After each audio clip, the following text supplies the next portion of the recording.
I was. I went to Rome Catholic, he went to RFA, but everybody remembers the Dehimer family in Rome. Popular family. So I just want to say how we got to this point of getting this. First of all, I got a call from Mark Jennings, who's the president of the New York State Vietnam Veterans Memorial Fund, who said, hey, would you be interested in the windshield that was on Kyle Larson's car at last year's Coca-Cola race that was in memory of Marty? And I said yes.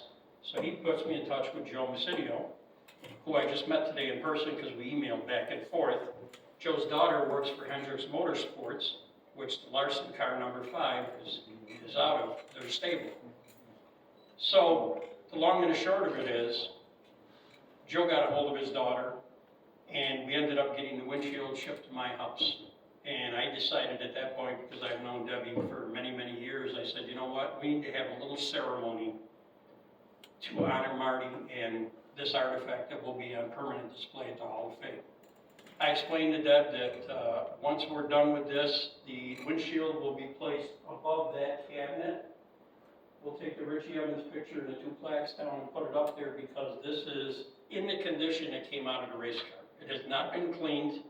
It has the rubber and all the grit from the racetrack on there. So we wanted to leave it the way it was. But it will be on permanent display here forever, and you're always welcome to come in and see it. If for some reason it's a time when we're closed, Debbie knows how to get a hold of me. I'll be more than glad, you know, if I'm available to open up and let people in, like Thanksgiving, Christmas time when families get together. So, we'll start out with Marty. Marty is on the left side of the cabinet. It's the Bill Coughlin cabinet. Everyone in that cabinet has passed away. Their lives were cut short, unfortunately. And we named it after Bill Coughlin, who was a former coach and athletic director here in the city of Rome. Bill unfortunately retired, moved to Michigan, and 1 month later, he was practicing for a marathon, and he was hit and killed by a drunk driver. So we started a Bill Coughlin cabinet, and we started a Bill Coughlin award. I always say this to everybody, that out of all the ceremonies we do at the Hall of Fame, that is one that I hope we don't have to do every year, because that means that somebody tragically lost their life, unfortunately. But Marty's on the left side, on the second shelf. He was enshrined in 2005. On the right-hand side, I believe on the top, is his brother Dale, who was enshrined in 2010. So that's a lasting monument to those people, and that will always remain here. And we add to it as it happens, unfortunately. Okay, Martin J. Marty Dehimer was born in Rome, New York on January 31st, 1949. He was the 4th of Jack and Marion Castle Dehimer's 10 children. As a member of the RFA class of '67, he excelled at academics and football while earning numerous awards and honors in the highly competitive COL, the Central Oneida League. Marty enlisted in the Army and trained as a light weapons infantryman, and arriving in Vietnam on July 17, 1969, as a member of Company C, 2nd Battalion, 7th Armored Cavalry Regiment, 1st Cavalry Division. A high-energy young person, Marty loved life and all the people in it. He was a true competitor, whether on the football field with his team or on the battlefield with his infantry unit. Remembered for his quiet leadership and courage under fire, his actions on March 11, 1970 awarded him with the Silver Star, our nation's 3rd highest award for valor. This decorated individual is also the recipient of numerous awards: the Purple Heart, the Combat Infantry Badge, and National Defense Service Medal. Debbie was nice enough to bring all the medals that Marty received, which are encased in there, so I believe there's about 10 or 11. 10. He was tragically lost in the theater on March 11, 1970 at age 21 at Minh Long Province, Republic of Vietnam. At RFA, Marty is remembered annually at the RFA football team awards dinner. A student athlete annually receives the Martin J. Dehimer Unsung Hero Award for leading by example and contributing the most to the team's unity. Marty Dehimer, a true American hero. Deb, would you like to Say a few words. Old body out there. Hang on.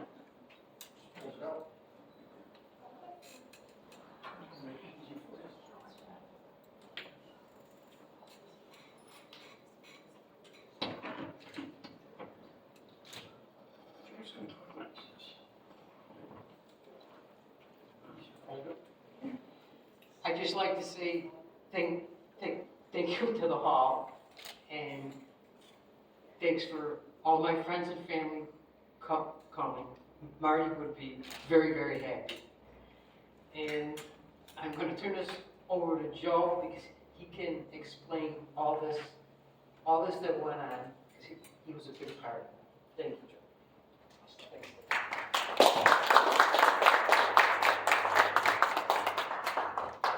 Joe Massinio. Class of '74. We all in Rome, we always have to tell when we graduated. But I'll give you just a little bit of background. I grew up in Rome, and the Veterans History Project is kind of the umbrella that this comes under. Congress, a number of years ago, I think it was in around 2000, asked volunteers, oral historians like myself, to catalog the wartime memories of many of the men and women that served.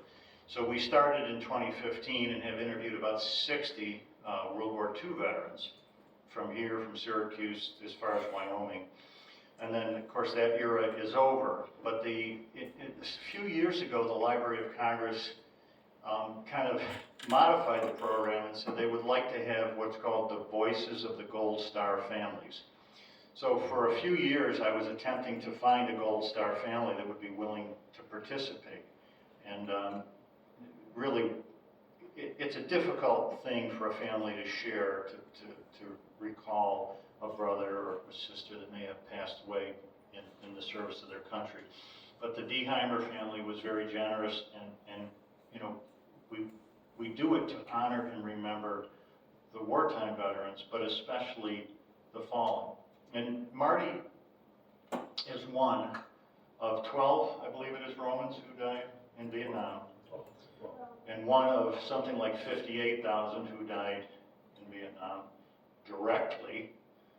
And then there's the untold tens of thousands that have suffered with PTSD and ended their own life, or suffered with the Agent Orange problem that is so prevalent among those folks. So my daughter, who works for one of the major race houses, Hendrick Motorsports, and I have worked together on this. Every year, Memorial Day, the Coke 600 race honors the fallen. Each of the 36 race cars has a name of a fallen soldier, airman, seaman, Marine, Coast Guard person on it, and during the race they often do a little piece on it. It's on their website describing the service and a little bit about what happened. And nobody does it better than NASCAR. And if you have never watched the Memorial Day race, you should do it, because it's an entire celebration. It's called NASCAR Salutes and Honor and Remember. Kevin, unfortunately it rained that day, but Kevin did attend, and he could probably tell you that they treat the families with great care and honor. So for those of you that are race fans, you may be aware that Kyle Larson, who was the driver of this particular car, and that's actually what the car looked like in the mock-up there. We couldn't get the whole car here, but we tried. And on the windshield, that little die-cast model, it says SP4 Dehimer. And so that car was in Martin's honor on that day. And it's kind of interesting. I was in Charlotte during the winter, and I went into the store where they sell all these different things, and I didn't even realize the die-casts were available. And I said to the lady, I said, do you have the actual car with the name on it? And sitting right on the stand on the counter was that car, the Dehimer car. And she said, that is not only the last Dehimer car, that is the last of all of the NASCAR Salute cars. So the hand of God was on that one, because of course I immediately acquired it. So what we'll do with that, I'm gonna go to the Pocono race, that we're gonna try to get that signed by Kyle Larson, so you'll actually have a signature on the die cast, and I'll bring that back in here. But, that's the story, if you will. But let me share one more thing. In the process of this, we interviewed Debbie and Billy to, how do you want the world to remember your brother? But adjunct to that, I was able to find 4 men who were with Marty the day that he was shot. Jorge Hinojosa, amazing laugh. I don't know how I found these guys. He said Marty was fearless. And I subsequently talked with 3 others, but he was remembered by them, and it's just amazing that after 54 years that we'd be able to find those folks. So that's the story of how we got to this point, and thank you for listening.